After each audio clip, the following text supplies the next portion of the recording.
Olá a todos, bom dia, boa tarde, boa noite. Hoje até estou colocando o vídeo à noite, né?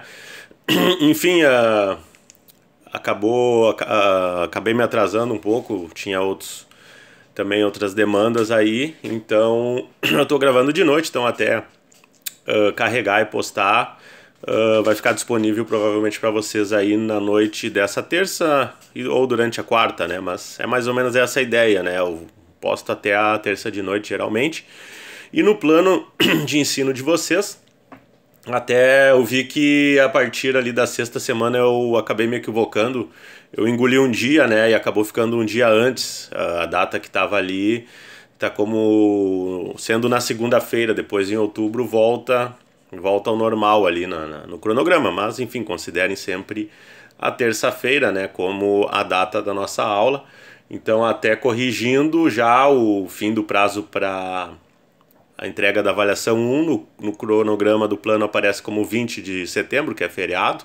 Então, na verdade, é 21, né? 21 de setembro é a data correta para vocês enviarem a avaliação 1. Hoje eu vou explicar um pouco mais, a gente vai falar depois sobre fontes jornalísticas, fontes primárias e secundárias. Mas antes eu vou explicar um pouco mais então sobre a avaliação 1, né? Para quem não fez nenhuma disciplina comigo, eu sei que, né, alguns já fizeram e já trabalharam nesse sistema, mas como vai ser a primeira avaliação, eu coloquei aqui nos slides, é o que está no plano, mas só para reiterar, vou postar junto então com o vídeo aula de hoje, os slides então do conteúdo de hoje, e nesse primeiro vocês vão ver que tem essas orientações, né, em relação a final do prazo da avaliação 1, né? Então vocês vão fazer como está no plano e como está ali, só para lembrar então vocês, é um resuminho para cada vídeo aula, né? Quem está fazendo, beleza, quem não fez ainda, então se já assistiu a partir das anotações, quem não deixou para assistir mais perto da data, né? Enfim, vai estar assistindo os vídeos. Então é um resuminho de 5 a 10 linhas, destacando os tópicos, né, de cada vídeo aula, né, lembrando que não conta a aula 1, que é aquela que a gente fez a apresentação do plano, etc. Então da aula 2 até essa, né, até o que a gente vai falar na sequência sobre fontes jornalísticas. Então é aula 2, 3, 4, 5 e 6, né? São 5 resuminhos de 5 a 10 linhas que vão estar num único arquivo, volto a ressaltar essa parte. E aí, enfim, podem mandar em PDF ou Word. Para mim tanto faz. As notícias eu vou pedir em Word para que fica mais fácil para eu colocar as correções, os comentários no próprio texto, né? Mas os resumos pode ser o Word ou PDF. Com a identificação de vocês, é claro. E aí ali tem os critérios então. Então a pontualidade, quem entregar até o dia 21 ganha esses 2 pontos da pontualidade. Ou seja, se alguém entregar depois, eu vou receber, mas vai fazer já valendo 8, né? No máximo 8 vai tirar, porque vai perder os 2 pontos da pontualidade. Respeito às normas indicadas e presença de título, então vocês podem colocar, como eu citei o exemplo, aula 2, aí o resuminho, aula 3, ou quem quiser botar o tema, né, da aula também é indiferente, né? Como não é uma notícia, é um resumo. Ou se vocês quiserem, sei lá, criar um título geral, resumos das aulas de produção da notícia, daí aula 1, aula 2, aula 3, aula 1 não, aula 2, aula 3, aula 4, aula 5 também pode ser. Então, questão de clareza e correção gramatical, 2 pontos, coerência, claro, com o conteúdo abordado é o que mais pesa, né, 4 pontos, quer dizer, vocês já é um texto pequeno, então não tem como fugir do assunto, né, a ideia é que não fujam, porque se num texto pequeno foge do assunto, acaba ficando de lado, né, o tema abordado em cada vídeo aula. E óbvio, né, como são 5, cada um desses resuminhos então vale 2.0, vale 2. Então se vocês mandarem da aula 2, 3, 4 e 5 e não mandarem o da 6, ou não mandarem a da 3 ou da 4, enfim, vai descontar 2 de cada. Quem mandar com atraso vai ser proporcional, né, aos 8. Então essa é uma orientação básica, sim, acho que não tem segredo. A formatação é aquela que está no plano, tá aqui também, Times New Roman ou Arial, fonte tamanho 12, dá ali seleciona todo o texto e dá um Ctrl F5 ali para o espaçamento ficar 1,5, justificado vocês vão lá em cima na página inicial, aí ali tem os tipos justificados, alinhado à direita, alinhado à esquerda, etc. Então não tem segredo, né? Bem tranquilo para vocês fazer, tendo assistindo às aulas, é tranquilo para vocês fazerem esses textos que formam então a avaliação 1. Então a gente chega no conteúdo, né, da aula de hoje, que são as fontes jornalísticas, que são aquelas pessoas, aquelas entidades, instituições, enfim, que passam as informações, né, para o jornalista. O jornalista nem sempre está presente, o jornalista não é um sujeito onipresente que está ao mesmo tempo em vários lugares, né? Então ele precisa pegar informações muitas vezes de algo que acabou de acontecer. Claro, às vezes ele mesmo testemunha algo que vai ser notícia, mas na maioria das vezes ele vai pegar informações de terceiros, né? Então as pessoas que passam essas informações são as chamadas fontes jornalísticas, e aí há diversos tipos de fontes jornalísticas. Então, quando vocês forem fazer as notícias de vocês também vão pensar na pauta, né, o assunto da notícia, e quem é que vai informar vocês sobre o assunto, né? Então, por exemplo, se vocês vão falar de um evento que vai acontecer na cidade de vocês, e as informações estão no site da prefeitura, né, tem essa possibilidade de fonte que, claro, é mais simples, né? Vocês vão pegar a informação de um site e vão dizer que o site da prefeitura informa que o evento vai acontecer, blá, blá, blá, blá, blá. E assim por diante. Vão citar segundo, né, informações da prefeitura, tarará, tarará. Né? Mas claro, esse é o mais básico, né? É o mais básico é como aquilo que eu falei, não tem por que vocês fazerem plágio, né? Vocês podem pegar uma pauta, por exemplo, que está em algum site de alguma instituição, mas vocês não vão copiar e colar a notícia, né? Vocês vão fazer o texto de vocês e vão mencionar a fonte da informação, né? Então é simular que vocês estão escrevendo para algum veículo, né? Então claro que a ideia é que vocês busquem outras fontes, né? Então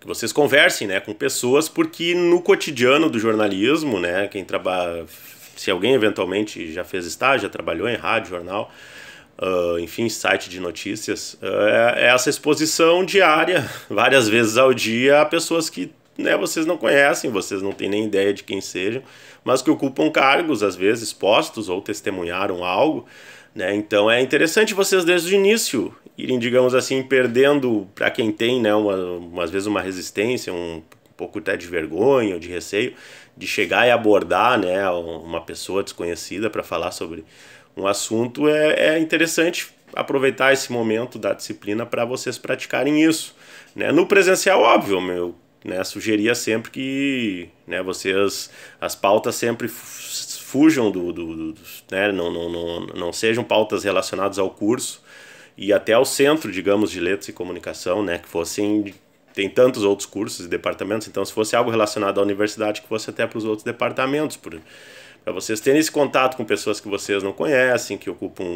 têm funções distintas, né, estudam outras coisas.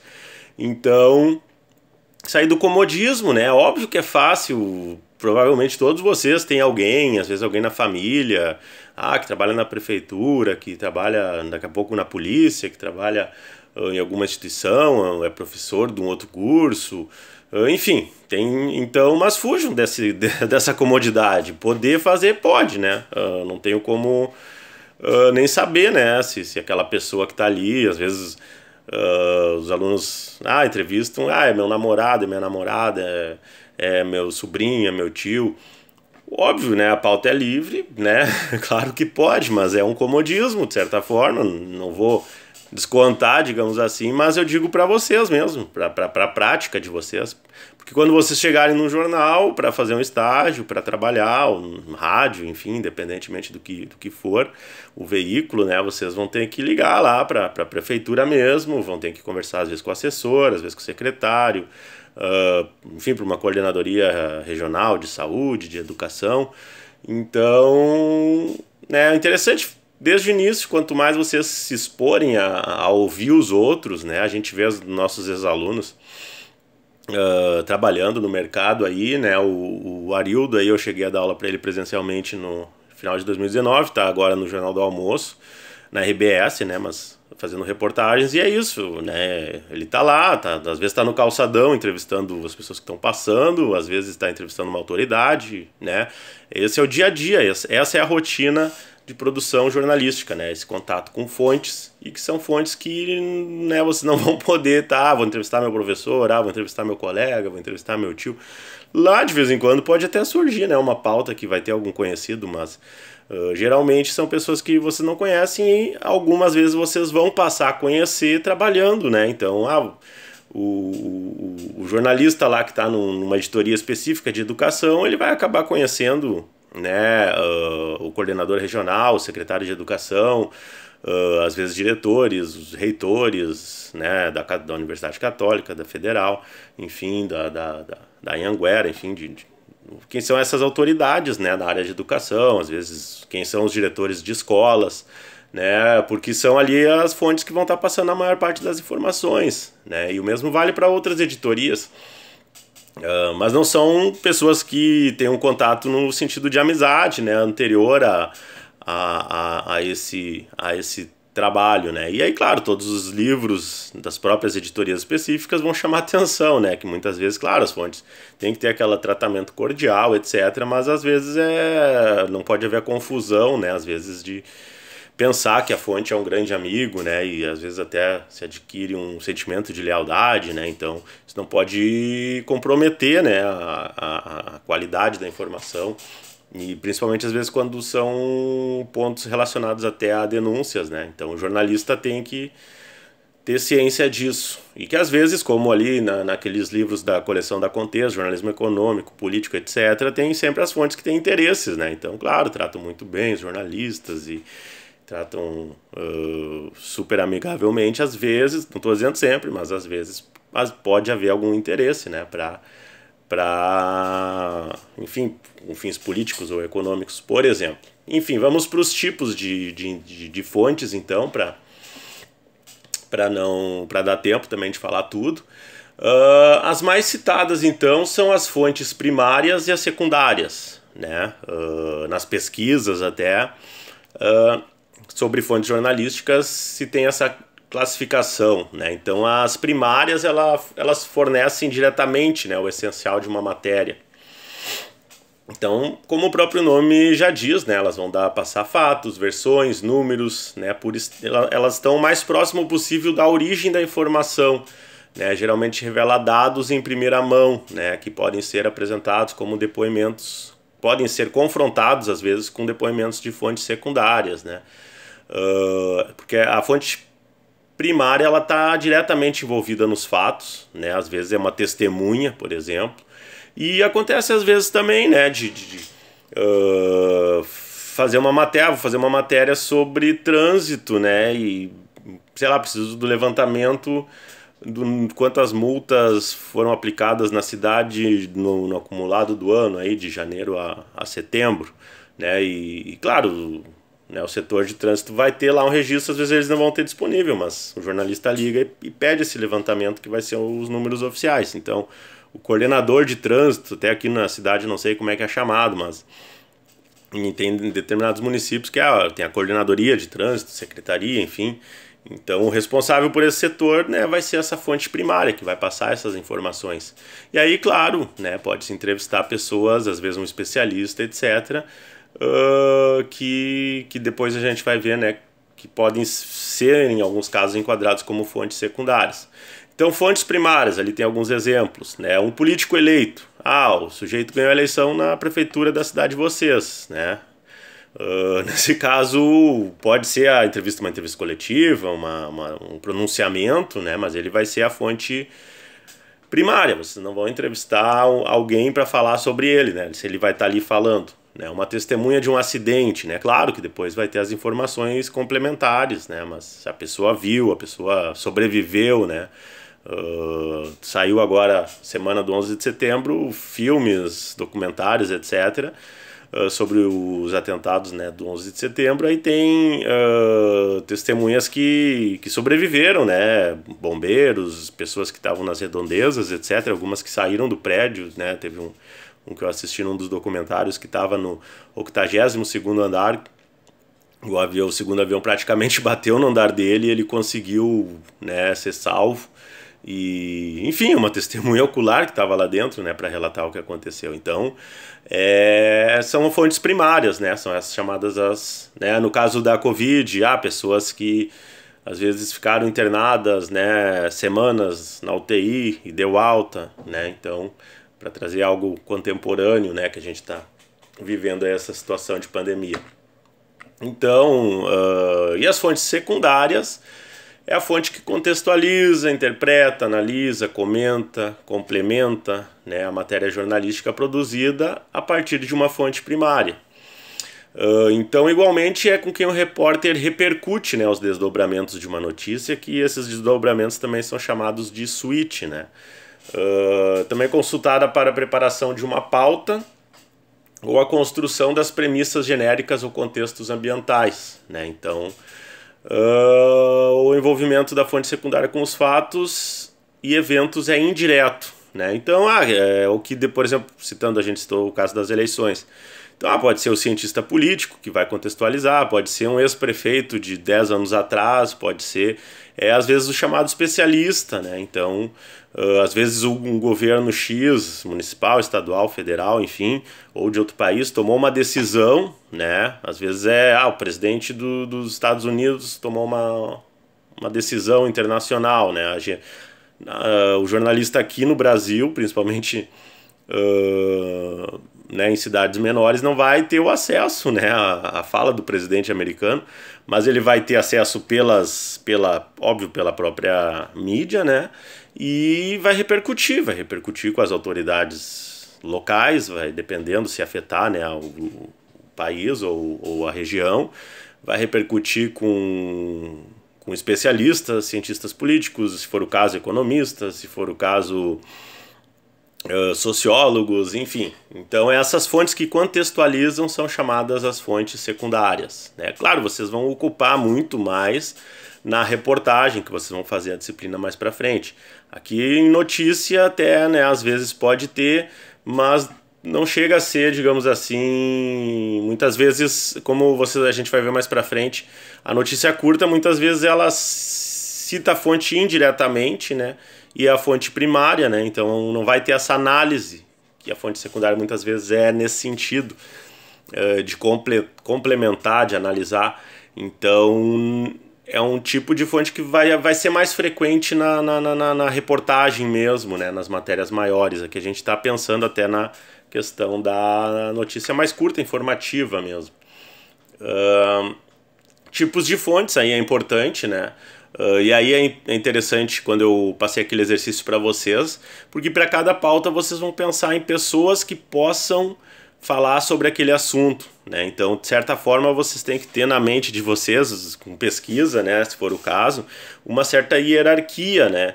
Então, tem uma pauta que, por exemplo, a gente está pensando em pandemia, quer falar sobre, agora nesse caso está em andamento a vacinação, etc., tá avançando.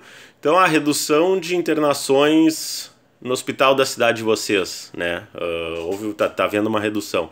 Então, com quem vocês vão falar, né? Vocês, no caso, uma enfermeira que trabalha no hospital, alguém que estava internado e saiu, que vai falar do atendimento, vão ser fontes secundárias, né? Então, essas não vão ser as primeiras que vocês vão pensar. Vocês vão pensar no secretário de saúde do município, no diretor do hospital, ou se não for ele vai passar quem é que tem esses números.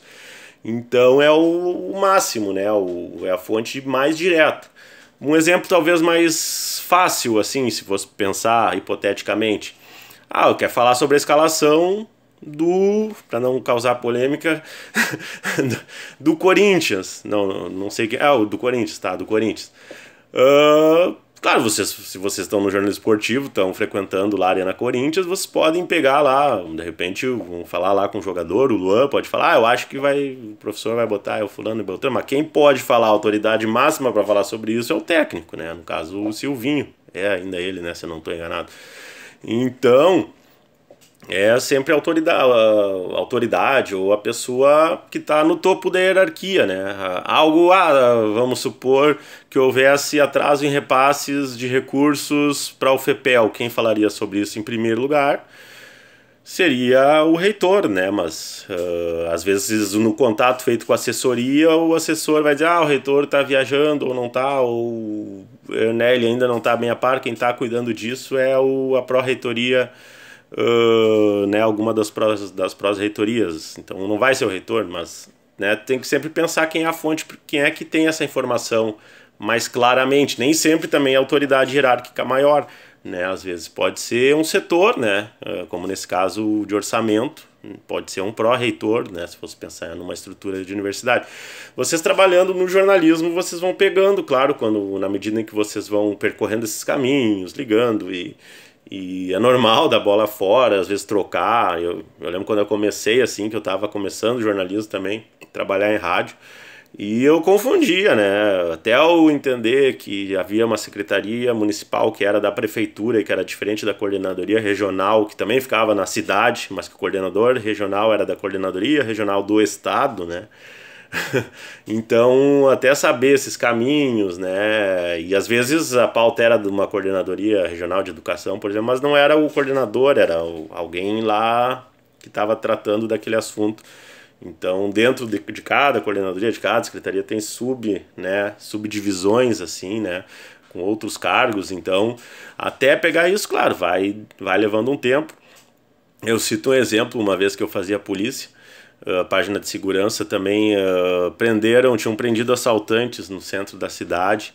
E aí a gente pegava as ocorrências geralmente com a Polícia Civil, né, e aí eu acabei escrevendo na matéria que a Polícia Civil tinha prendido os sujeitos no centro, após assaltar e tal. Não, desculpa, foi o contrário. Eu tinha pego a informação com a Brigada Militar. Geralmente quem passa tem a Polícia Civil, mas aquela vez o fotógrafo chegou e foto da Brigada e tal, e eu liguei para a Brigada e a Brigada me passou as informações, né, a PM aqui do Rio Grande do Sul, né, no caso na cidade em que eu trabalhava. E aí a brigada me passou as informações, eu citei, né, eu coloquei no texto que a brigada tinha feito a operação, tinha prendido, só que tinha sido a Polícia Civil. Então aí no outro dia, né, a polícia, enfim, umas 10 pessoas da Polícia Civil me ligaram, me cobrando, né, essa troca, né, e aí, claro, pela política, né, óbvio, de relação com as fontes, eu era o editor, o sujeito que fazia parte policial, né, a gente combinou de fazer às vezes a errata, óbvio, né, mas também, é claro, a gente daí fez uma outra matéria falando de um outro assunto lá, num sentido meio que de divulgação, né, para compensar, digamos assim, porque tinha muito essa coisa de levar o mérito, né, entre os dois tipos, né, nesse caso de órgãos de segurança. Então, até, como eu falei, assim, até entender, claro que para o público, assim, pode não ser tão relevante, o público às vezes nem vai notar, né, se foi o importante é que foram presos naquele caso, mas para as fontes era muito mais importante. E então até, como a questão que eu falo de escrever o nome, é outro ponto que vocês têm que cuidar nos textos de vocês, né, a grafia do nome, ninguém quer ver seu nome escrito errado, né, por mais que para o público, para o leitor, às vezes, né, Ritter com 2 T's ou com T pode não fazer diferença, mas no meu caso, né, que é esse sobrenome, eu vai me doer nos olhos, assim, de ver escrito errado. Enfim, às vezes, Carolina, Caroline, Daniele, Daniela, né, nomes que às vezes é com 2 L's, então sempre tem que se certificar exatamente como se escreve corretamente o nome, os cargos, as instituições, etc.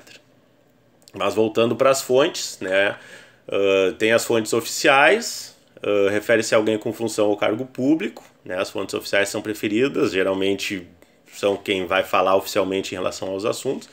Tem as fontes empresariais, que representam empresas e negócios institucionais, né, sem fins lucrativos, geralmente. Individual, né, representa a si mesmo, também chamada de informal.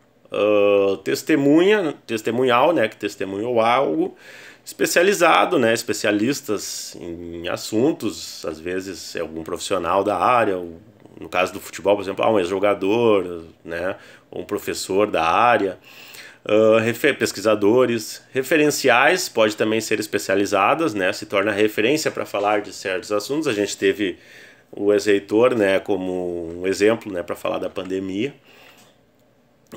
Pode ser um ex-ocupante de um determinado cargo, que tem um conhecimento técnico sobre aquela função.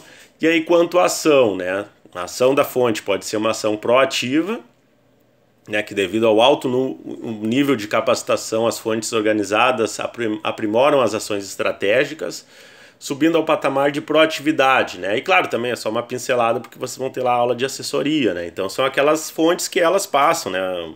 Tem o jornalista tem ali seu e-mail que está cadastrado no mailing lá da assessoria, que é a lista de e-mail dos veículos, né? Então o assessor lá da prefeitura, da Câmara de Vereadores, do hospital, das escolas, das universidades, etc., vão ter esses contatos dos jornalistas e elas mesmo, né, às vezes sugerem pautas. A gente vai ter aqui a semana, né, atividades aí do Outubro Rosa, por exemplo, né? Então elas mesmas vão oferecer a pauta para o jornalista, digamos assim.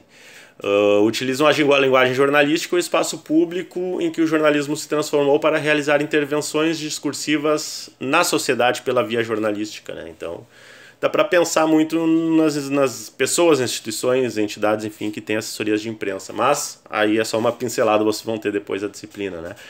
Ativa, os jornalistas tendem à passividade enquanto as fontes interessadas agem ativamente, criando canais de rotinas, né? Então, entrevista exclusiva,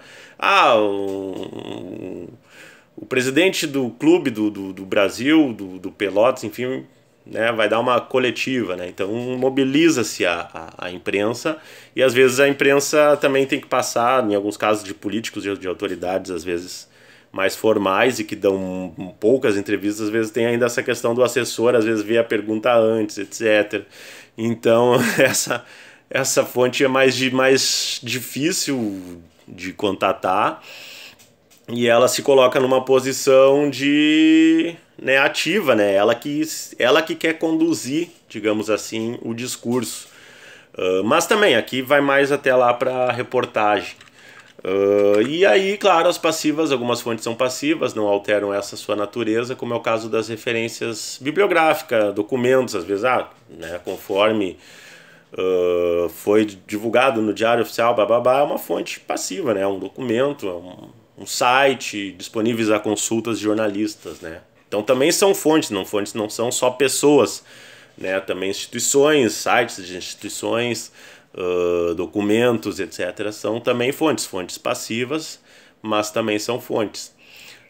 Mas as organizações, grupos e pessoas também podem ter uma atitude passiva, né, de manifestar somente quando consultadas por repórteres, né? Aquela situação também, quem trabalhou, fez estágio, vai trabalhar em rádio, vai passar às vezes por essa situação de, às vezes, ter que falar com alguém que não é acostumado a dar entrevista, né? Então, eu tenho que orientar bem a pessoa, né, antes de gravar, geralmente até é gravado a entrevista, porque ela adota uma postura, né, muito retraída, né, às vezes, por não ter essa habilidade, não fazer parte da rotina dela. Então, às vezes, um engenheiro de uma grande obra, mas, né, ele nunca deu entrevista na vida e chega lá um monte de emissora de rádio querendo falar com ele. Então, o jornalista também tem que ter esse tato, né, esse feeling para saber como agir, né? Tem que ter também essa empatia aí, às vezes, para fazer determinadas entrevistas.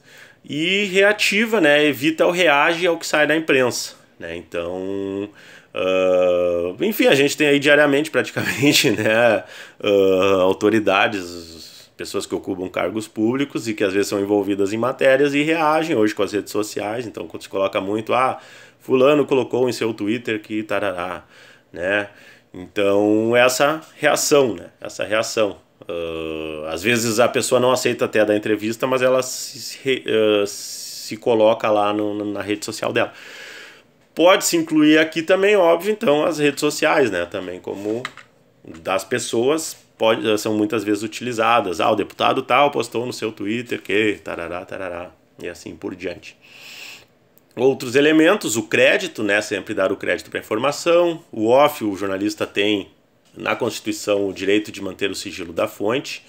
A fonte pode ser ainda confiável, quer dizer, especialista, cientista, fidedigna. O jornalista também busca as fontes pelos créditos de respeitabilidade. E duvidosa no sentido de que pode ter interesses, né? Pessoas que têm interesses, pode ser políticos, às vezes empresários, às vezes alguma pessoa que tem algum interesse naquela notícia e que, né, é bom o jornalista também ter essa desconfiança, né? E ouvir mais fontes, etc. E se questionar o que interesse aquela fonte pode ter por trás daquela notícia, daquela entrevista. Aí tem um texto que eu vou colocar para vocês, um artigo, classificação das fontes de notícias, né, do Aldo Antônio Schmitz, da Universidade Federal de Santa Catarina, para reforçar aí tudo isso que foi falado nesse vídeo aula, tá bom? Então, na próxima semana a gente volta, lembrando que você tem aí até o dia 21, então, para enviar a avaliação 1. Um abraço, fiquem bem.